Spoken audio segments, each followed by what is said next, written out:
All right, I will start my speech in 3, 2, 1. 3 points of setup before I get into my arguments. Firstly, that this house believes that motion, which means that we are evaluating whether it is true or untrue, specifically in the interest of the Ayatollah regime. And secondly, why the contrafactual or the alternative would be better on our side of the house. Okay. Secondly, on characterization, uranium enrichment here means turning uranium into something that is more usable. The function, for example, is like advancements, like renewable resources, and most importantly, the military purposes that Iran will use uranium for example, like nuclear warheads and military purposes and whatnot. And so thirdly, on context, Ayatollah regime is basically the sort of theocratical regime in Iran itself, and their incentives are that of any government, right? Of fulfilling people's needs, maintaining their legitimacy, maintaining their stability, and etc.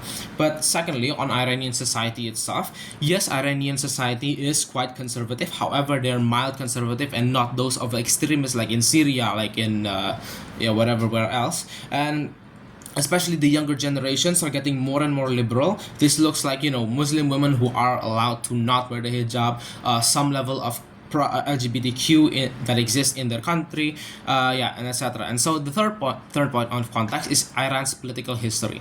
Whilst Iran is in a country that does a lot of these offensive, conflicting situations, like for example just invading another country, they're still somewhat offensive, like for example the proxy wars that they do, whereby they aid Hamas in the Palestinian Israel war, which eventually just leads them towards really negative effects towards the vulnerable populations in Palestine as well, creating this means that Iran has a bad image in the international stage precisely because of this. And so in status quo, if something bad were to happen to Iran, no one will help them. Why? Precisely because one, China is very, for example, a war happens, they get invaded, China is going to be very reserved on their military. But secondly, Russia itself, who are these are partners of security partners of Iran. Russia is going to become is in its war itself, and so they're very also prone to instability because they have very little relations themselves, or less safety net. But okay, a point of preemptive before I get into my argument. Firstly, if they want to bring about how economy will become really bad because of following the demand of stopping enrichment policy, understand that uranium enrichment isn't the only form of commodity, and also stopping this doesn't mean that we stop mining, but also Iran has an abundant natural resources like natural gas, for example, and so this makes Iran have the capacity to become self-sustaining on a way, and so on the path to becoming a developed country themselves, right? They have a lot of potential, like good healthcare, good tech, good human resources, and so bottom line is that Iran has a well-developed economy, and they're also themselves not going to become suddenly having economic crisis if they stop the uranium enrichment program. Okay, into my argument. It's very simple. Only one, uranium enrichment poses a threat towards other countries like Israel, and so this creates a bad and external and even internal legitimacy itself. The problem here in society is that in status quo right now is that there is a history of offenses, as I mentioned before, right? And so this leads towards low level of legitimacy with other countries. But where does this come from? Precisely because, firstly, if we look back, the Arab Spring War, for example, Israel as it became a country was rejected by the whole Middle East, and so basically back then it was Israel versus the whole Middle East. But however, in the current status quo, most developed in Middle Eastern countries like the UAE, like Saudi Arabia, etc., are basically on the side of US themselves, which means that if Iran were to somehow get into a military conflict, they would not have anyone to back them up because countries like the UAE, for example, would not want to risk their relations with the US just to save Iran, help Iran in their military conflict, for example. And so this enrichment program, furthermore, itself is basically just exacerbating the tension between the Iran and other countries like Israel, because Israel sees Iran with their uranium enrichment program as a threat, for example, because they have capacity to make nuclear warheads, right? And so what we want to change here is stop the enrichment program itself. Why? Because the end goal here is to start building better legitimacy externally, and so when we make this, we're actually gonna have more stability and resilience, eventually leading towards internal legitimacy, and I'll explain how this later.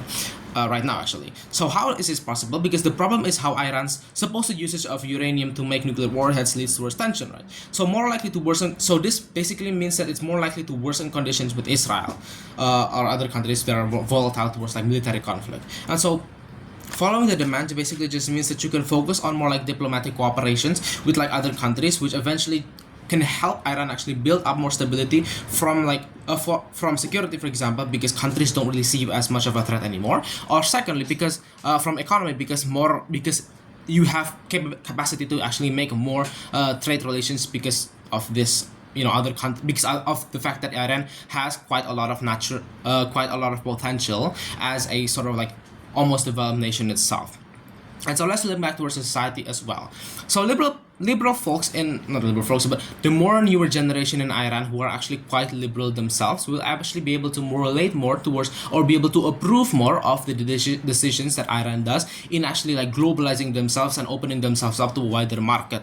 And so precisely because of the more like a liberal ideology of like the newer generations themselves. And basically it's just following the steps of like UAE, of Saudi Arabia, etc. Why is this likely? Because this follows the incentive of the current Iranian society. This also follows the incentive that the Iranian government wants, which is that much stability from like security of like from military conflicts, or like economic stability and whatnot. But also because Iran itself is a theocracy, or a supremacy system, allows for like these changes without like many internal conflicts between like many of the like shareholders, I guess. And so comparative here is that on their side of the house, Iran is going to be seen as a threat. Like no country will want to trade or cooperate with Iran still, because of the fact of like the history itself, and because there's no changes here. And so uranium enrichment basically just increases the tension, exacerbates the issue with Israel itself. And so there's also no likelihood that Iran can be like safeguarded, because China, as I said before, I think China like wants to reserve its military, and Russia is like in a war right now. And so the worst case is that they go into a full-blown war, but the best case here is that okay, maybe they not go to war, but they will basically just have less economic growth, and they'll basically have less stability because they don't have any other country to fall back on whenever they get like a really bad situation, like a economic crisis. And so the impacts here is, one, you have more free trade capacity because you have more trading relations, right? You have a wider market, and you can capitalize on the natural resources more, and you can actually like foster growth more and more and more. And so secondly, you have more security stability. Why? Because external legitimacy itself, Iran is seen as less of a threat and gives less tension. And so as a result of this, like this also as a result of like the trading relations itself, which incentivizes like making like joining or having out, which incentivizes other countries to like help like become one of your like security partners. For example, like how the UAE has like a strong relation with the US, making them like US becoming one of their biggest like security partners itself. And so it's unlikely for these countries to just like invade Iran itself, because why? Because countries that invade Iran after their stopping of the program show they are like a threat towards the wider like international stage, and so they basically will just lose out on relations, and there's like no incentive to actually do this, because there's no end goodness towards this itself. And so Iran also has like a really big economic potential, and so just invading them and like taking all the resources is not something that is like viable in the long run itself. There's no reason for any country to invade Iran just because. And so the weighing here is very simple, that the weighing here is between full-blown war or like economic stagnation with like iffy security on up, or on our side with economic growth and better external internal legitimacy. And I think from this case we win on magnitude, and for that reason I'm very proud to propose.